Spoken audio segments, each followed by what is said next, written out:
Now we come to the third Samyutta, which is a Kosala-samyutta. Kosala is one of the two famous countries during the Buddha's time along the Ganges Valley. So the king of Kosala is Pasenadi, Raja Pasenadi. He was a follower of the Buddha also. The first sutta. Thus have I heard, on one occasion the Blessed One was dwelling at Savatthi in Jeta's Grove, Anathapindika's park. Then King Pasenadi of Kosala approached the Blessed One and exchanged greetings with him. When they had concluded their greetings and cordial talk, he sat down to one side and said to the Blessed One, "Does Master Gotama too claim, I have awakened to the unsurpassed perfect enlightenment?" Let's stop here for a while. So here it's obvious that this is probably the first or the second time that this King Pasenadi came to see the Buddha. So he doesn't really know the Buddha yet. So he's asking the Buddha, do you also claim to be enlightened? So just like some of the external sect teachers. Then the Buddha said, if great king, one speaking rightly could say of anyone, he has awakened to the unsurpassed perfect enlightenment. It is of me that one should rightly say this. For I, great king, have awakened to the unsurpassed perfect enlightenment. So here Buddha is stating very firmly that he is enlightened. If anyone is in the world is enlightened at all, the Buddha said, I am enlightened. And then King Pasenadi said, Master Gotama, even those ascetics and Brahmins who are the heads of orders and companies, the teachers of companies, well-known and famous founders of sects considered by the multitude to be holy men, that is, Purana Kassapa, Makali Kosala, Niganta Nataputta, Sanjaya Balati Putta, Pakuda Kachayana, Ajita Kesa Kambali. Even these, when I asked them whether they had awakened to the unsurpassed perfect enlightenment, did not claim to have done so. So why then should Master Gotama make such a claim when he is so young in years and has newly gone forth? I'll stop here for a moment. You see, the Buddha was enlightened at the age of about 35. So this must have been around that time when he was 36 or 37. Still very young, black hair and all that. So this king is saying, you are so young, you have been a monk such a short time. How can you claim to be enlightened? These other teachers, they are so old, they have been monks for so long, and so they never claim to have been enlightened. And the Buddha said, there are 4 things, great king, that should not be despised and disparaged as young. What 4? The Khattiya, or warrior, noble, one from a royal family, a noble family. The Khattiya, great king, should not be despised and disparaged as young. A snake should not be despised and disparaged as young. A fire should not be despised and disparaged as young. And a monk should not be despised and disparaged as young. These are the 4. This is what the Blessed One said. Having said this, the Fortunate One, the teacher, further said, one should not despise as young a Khattiya of noble birth, a high-born prince of glorious fame. A man should not disparage him, for it may happen that this Lord of men, this Khattiya, shall gain the throne, and in his anger thrash one harshly with a royal punishment. Therefore, guarding one's own life, one should avoid him. One should not despise as young a serpent one may see by chance in the village or a forest. A man should not disparage it, for as that fierce snake glides along, manifesting in diverse shapes, it may attack and bite the food, whether a man or a woman. Therefore, guarding one's own life, one should avoid it. One should not despise as young a blazing fire that devours much, a conflagration with blackened trail. A man should not disparage it, for if it gains a stock of fuel, having become a conflagration, it may attack and burn the food, whether a man or a woman. Therefore, guarding one's own life, one should avoid it. When a fire burns down a forest, that conflagration with blackened trail, the shoots there spring to life once more as the days and nights pass by. But if a monk of perfect virtue burns one with his virtue's fire, one does not gain sons and cattle, nor do one's heirs acquire wealth. Childless and heirless they become, like stumps of palmyra trees. Therefore a person who is wise, out of regard for his own good, should always treat these properly: a fierce serpent and the blazing fire, a famous Katya and a monk of perfect virtue. When this was said, King Pasenadi of Kosala said to the Blessed One, Magnificent Venerable Sir, magnificent Venerable Sir, the Dhamma has been made clear in many ways by the Blessed One, as though he were turning upright what had been turned upside down, revealing what was hidden, showing the way to one who was lost, or holding up a lamp in the dark for those with eyesight to see forms. I go for refuge to the Blessed One, and to the Dhamma, and to the Bhikkhu Sangha. From today, let the Blessed One remember me as a lay follower who has gone for refuge for life. So this is the sutta where the Pasenadi first becomes a disciple of the Buddha. So the Buddha is telling him, don't look down on 4 things just because they are young or small. What are these 4? The first one is somebody from the royal family, what we call a Tungku. Buddha says, if you despise him, one day when he sits on the throne, he becomes a king, he will remember and he will be in big trouble. The second one is poisonous snake. Sometimes a poisonous snake may be small, but I don't think you can play the fool with him, because when a poisonous snake bites you, the venom, the poison is the same as a big snake. Only thing, the baby snake has a smaller amount of poison, but then that poison is enough to kill us. The third one is a fire. Even the fire is a small fire. If you neglect it, it can burn down your house. Then the fourth one is a virtuous monk. Sometimes when a monk is new in monkhood, some people they look down on the monk. They think the monk is not famous. There's some lay people always like to chase after famous monks. So when the monk is not famous, sometimes they look down on the monk and they talk bad about the monk and all that. So later when the monk becomes Arya, then they will be in big trouble. The karma is very heavy. 3.2 at Savatthi. Then King Pasenadi of Kosala approached the Blessed One, paid homage to him, sat down to one side and said to him, Venerable Sir, how many things are there which, when they arise within a person, arise for his harm, suffering and discomfort? And the Buddha said, there are, great King, 3 things which, when they arise within a person, arise for his harm, suffering and discomfort. What are the 3? Greed, hatred and delusion.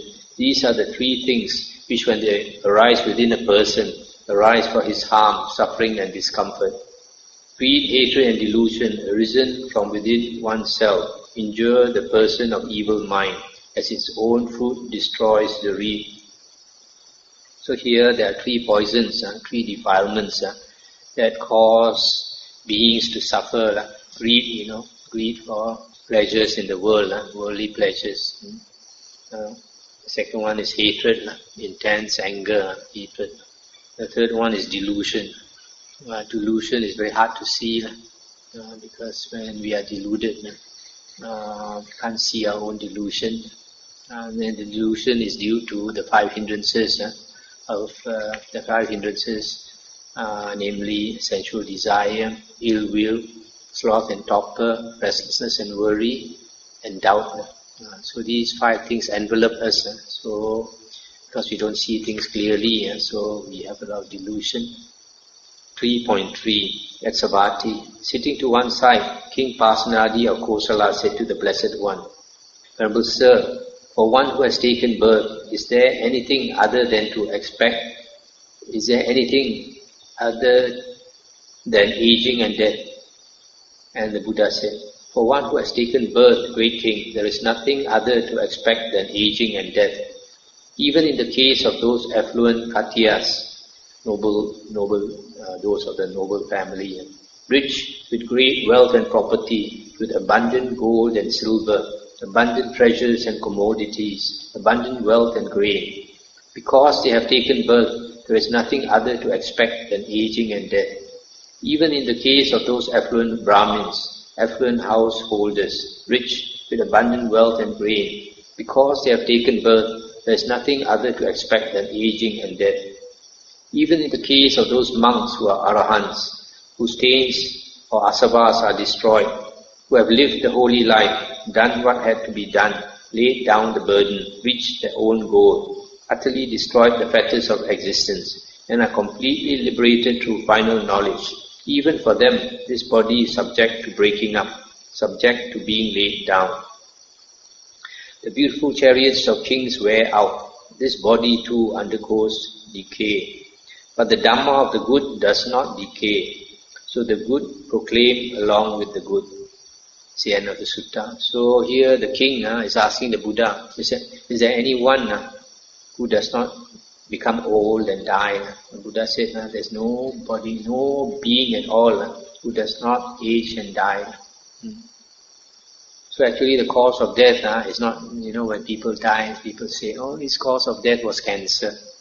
His cause of death was this sickness, his cause of death was that sickness. Actually his cause of death was birth. Because he was born, he must die. What is not born will not die. 3.4 At Savatthi, sitting to one side, King Pasenadi of Kosala said to the Blessed One, Dear Venerable Sir, while I was alone in seclusion, a reflection arose in my mind thus, who now treat themselves as dear, and who treat themselves as a foe or enemy? Then, Venerable Sir, it occurred to me, those who engage in misconduct of body, speech and mind treat themselves as a foe or enemy. Even though they may say, we regard ourselves as dear, still they treat themselves as a foe. For what reason? Because of their own accord, they act towards themselves in the same way that a foe might act towards a foe. Therefore they treat themselves as a foe. But those who engage in good conduct of body, speech and mind treat themselves as dear. Even though they may say, we regard ourselves as a foe, still they treat themselves as dear. For what reason? Because of their own accord, they act towards themselves in the same way that a dear person might act towards one who is dear. Therefore they treat themselves as dear. And the Buddha said, so it is, great king, so it is, great king. And the Buddha repeated the entire statement of King Pasenadi and added the following. If one regards oneself as dear, one should not yoke oneself to evil. For happiness is not easily gained by one who does a wrongful deed. When one is seized by the end maker, that means death, as one discards the human state, what can one call truly one's own? What does one take when one goes? What follows one along like a shadow that never departs? Both the merits and the evil that a mortal does right here, this is what truly is one's own.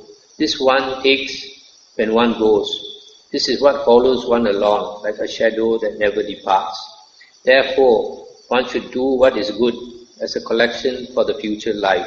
Merits are the support of living beings when they arise in the other world. So, this wise king, Pasenadi, is saying that if we conduct ourselves well in body, speech and mind, then we are dear to ourselves. We are our best friend. But if we misconduct ourselves, we do evil karma to the body, speech and mind, then we are doing to ourselves what an enemy would like to do to you. Make you go to the woeful plains of existence. So if you don't want to harm yourself, you should conduct yourself virtuously, do good deeds to the body, speech and mind. Then you are treating yourself in the best way and you will bring yourself to heavenly rebirth.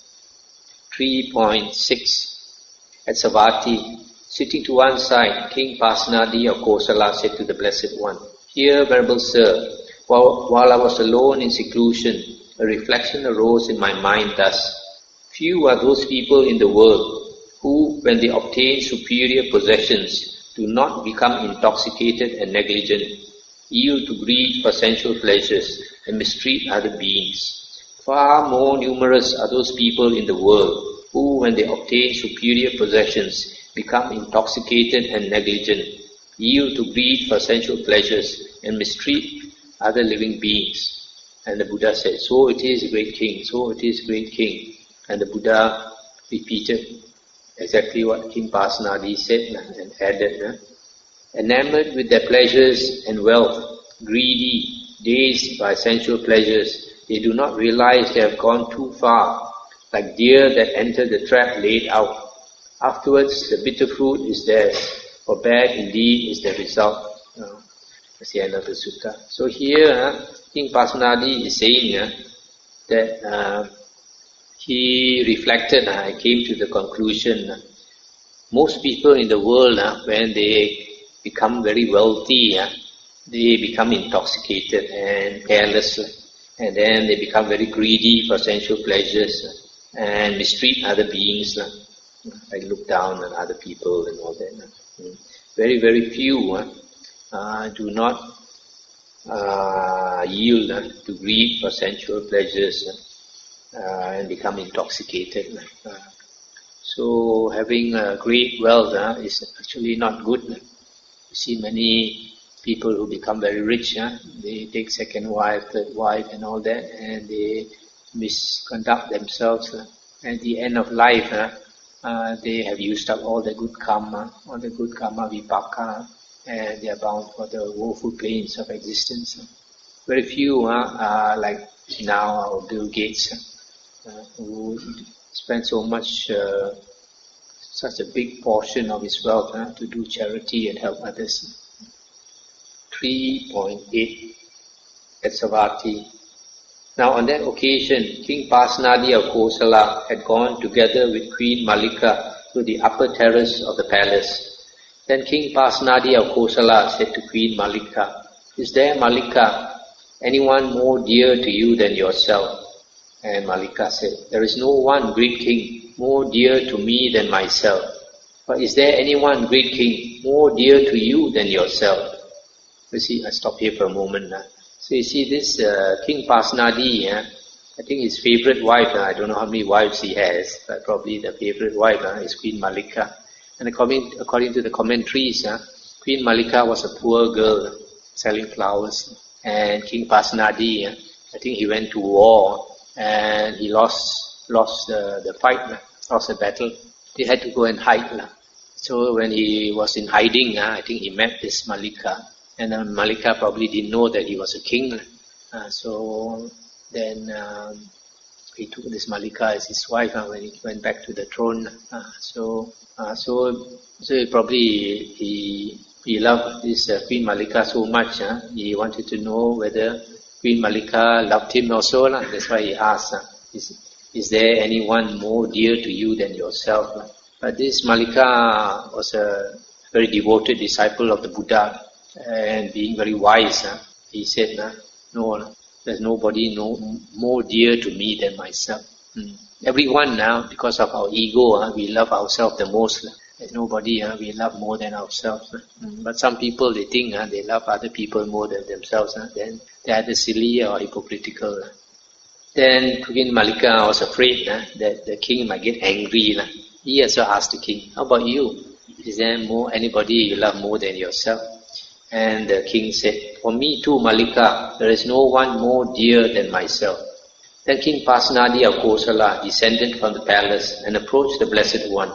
Having approached, he paid homage to the Blessed One, sat down to one side, and related to the Blessed One his conversation with Queen Mallika. Then the Blessed One, having understood the meaning of this, on that occasion recited this verse. Having traversed all quarters with the mind, one finds none anywhere dearer than oneself. Likewise, each person holds himself most dear. Hence, one who loves himself should not harm others. So the Buddha is saying, just like we love ourselves dearly, so every living being also values its life. loves himself. So just as you don't want others to harm you, so you should not harm others. Just as you want others to be good to you, so you should be good to others. It's about 1 hour, so I think I'll stop here. And if there are any questions, we can discuss.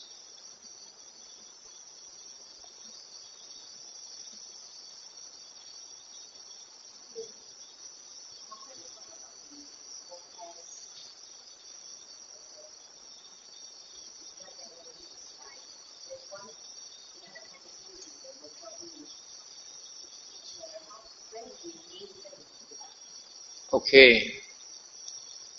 Yeah, last night we talked about the 4 pairs of Aryans. And now the question is, where do we place the Gotrabhu? The Gotrabhu is supposed to be a person who will not fall into the woeful plains, isn't it? But he is not considered an Arya. Now in some other sutta I've come across, the Buddha says there are only 9 types of beings in the world. The Putujana or ordinary being plus the 8 Aryans. The 8 Aryans are the first path, first fruit, second path, second fruit, third path, third fruit, and fourth path, fourth fruit. Now in the Samyutta Nikaya 25.1, it is stated that when a person attains the first path, it takes some time before it becomes the first fruit, Sotapanna. But definitely in that lifetime, it will turn from path to fruit. So my personal view is that it applies also for the second path, third path, and fourth path. That when a person attains any one of these paths, it will automatically turn to fruit within his lifetime. As far as the Gotrabhu is concerned, the Buddha, in some suttas, the Buddha talk about some people who have great faith in the Buddha, great faith in the Buddha, Dhamma, and Sangha. But because maybe they have not learned the Dhamma or the suttas enough, then they have not become an Arya. But because they have great faith in the Buddha and love for the Buddha, will prevent them from going to the woeful plains. That's provided they don't do evil karma. So I think this Gotrabhu is that type of person. That means a virtuous person, but not yet an Arya. Maybe on the way to becoming an Arya.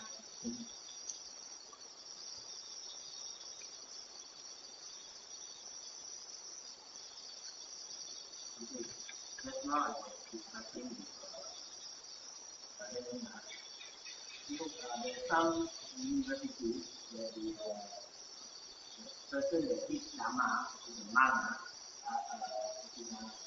So is it right way that any person can teach monk Dhamma? A lay person teaching a monk.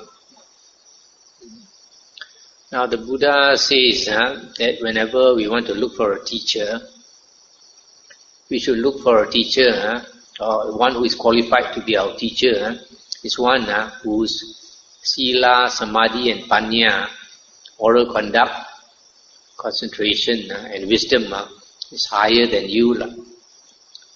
If these 3 things are not higher than you, then he is not qualified to be your teacher.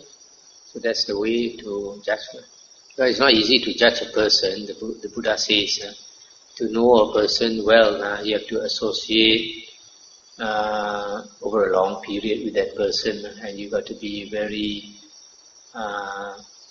you got to be sharp. You are able to notice his character. So it's not easy to judge a person in a short time. During Buddha time, there's a lot of those perspectives and there's good meditation. And then some of them, they also don't agree with Buddha even if they have a good samadhi or whatever. So what does this apply on. Why are they not? Because their samadhi is so weak, their mind is so clear. When they come to puja and puja gives the Dhamma, more or less they stop. Oh, so your question is why do some people they have good samadhi and why can't they accept the Buddha's teachings? Sometimes it is due to ego. Many of them they are already famous teachers, so they will not submit themselves to be a disciple of somebody else. Very few have the humility to do that. So unless they can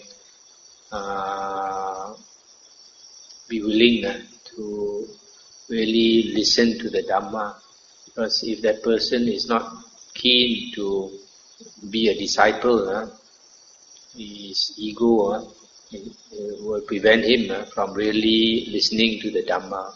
You got to pay thorough attention. The Buddha says the condition for right view. There are two conditions for right view. One, you got to hear the voice of somebody teaching the Dhamma to you. The second one is yoniso manasikara. Yoniso manasikara is paying full attention. A lot of people, when they come to listen to the Dhamma, for various reasons, one is the ego. They are not very interested to listen. They think they have already, like these external sect teachers, they think they have already attained something. They are not willing to really listen to the Dhamma. That's why if a person wants to learn from a teacher, that person, one of the conditions, then he has to humble himself. In one of the suttas, the Buddha admonished one of the monks, one of the Buddha's disciples, because probably he thought there are a lot of people, when they come to learn with a teacher, they have a lot of views, they have a lot of fixed views. So sometimes they try to argue with the teacher and all that.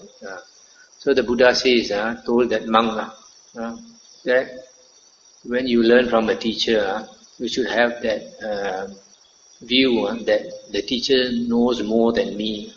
So because when you are humble enough to think that the teacher knows more than you, then you will actually listen properly to what the teacher is trying to tell you. Because sometimes when the teacher is trying to tell you something, it takes time to get the message across. Sometimes he says something you don't understand, and then another day he has to put it in another way. And then if you don't understand, again he has to try to make you see by trying to explain in another way. But if you are not interested, you try to argue with him and you try to think otherwise, you can never learn. So that's why you see, like for Christian renunciants, priests and brothers and all that, I always say they take 3 vows. One is a vow of chastity, the vow of poverty, and the third is a vow of obedience, to always be obedient to the teacher. A lot of people, they are not qualified to be a student because they don't have the attitude, the humility of a student. They keep judging the teacher, always trying to judge the teacher, and trying to gauge the teacher and all that, not willing to submit themselves. Just you were saying here, there are 2 conditions to learning the Dhamma. One is listen. I mean, in olden, the other one is paying full attention. But in the olden times, there's no recording, written books and all. But nowadays, we have books and all. Would we be able to learn Dhamma from someone? Oh yes, definitely. When you say listen to the Dhamma from another person, that includes reading. When you read the books of the Buddha, the Buddha's words, it's as though the Buddha was sitting next to you and teaching you the Dhamma. So a lot of people, they are so foolish. They don't realize the value of the Nikayas. This Nikayas has been transmitted down to us over 2,000 years by so many monks and so many arahants. And they have taken so much trouble to preserve these books down to us. And we are so foolish because It is so hard to meet the true Dhamma. The Buddha said, he contemplated the last 91 world cycles. He only saw 6 Sammasambuddhas willing to teach the Dhamma. And now of these 6 Sammasambuddhas, 3 of them are on this earth, in this world cycle. Which means in the last 90 world cycles, there were only 3 Sammasambuddhas willing to teach the Dhamma. Right? Which means it takes about 30 world cycles to meet the true Dhamma. 30 world cycles. The Buddha said 1 world cycle is so long, it's hard to imagine how long it is. And the Buddha said, to give you a simile, the Buddha said, you imagine a rock, a solid piece of rock, 1 yojana, which means 10 kilometers tall, 10 kilometers wide, and the breadth is also 10 kilometers. So a cube of solid rock, a cube 10 kilometers by 10 kilometers by 10 kilometers. And then the Buddha said, imagine the time to weigh it down to nothing. And you have a soft cloth, say like a silk cloth. You are only allowed to rub that rock once in 100 years. Once in 100 years you rub it once. And then you have to wait for another 100 years before you can rub it again. How long before you can wear away that rock? That is how long a world cycle is. So the Buddha said, it's so hard to imagine how long it is. And it takes 30 world cycles before you can meet the Dhamma. So now that the Dhamma is in front of us, we don't want to take the trouble to go and study and attain right view. After you pass away from here, you are not going to meet the Dhamma for extremely many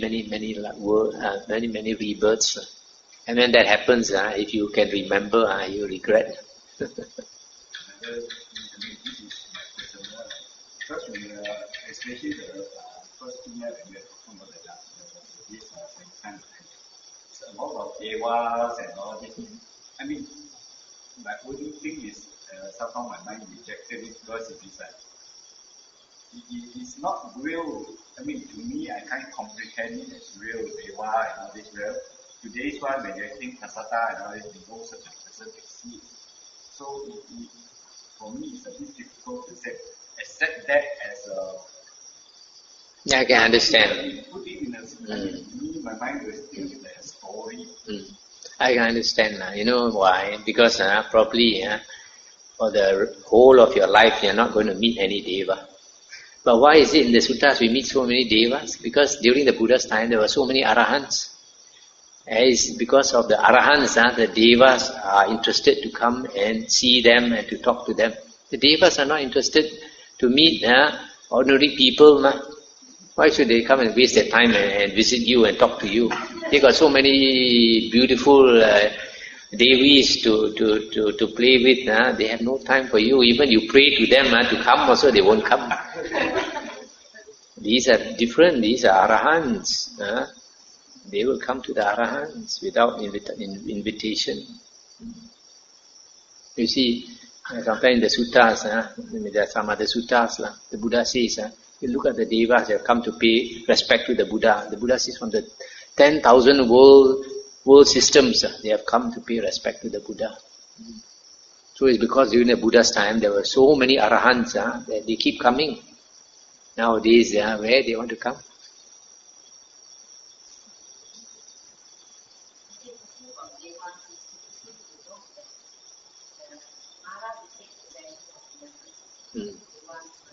Mara is very powerful, Satan. Even in the suttas, we find some of the devas, like in the Brahma heavens, they are actually superior to him, higher level, and yet he can possess some of them, control their mind, influence their thinking.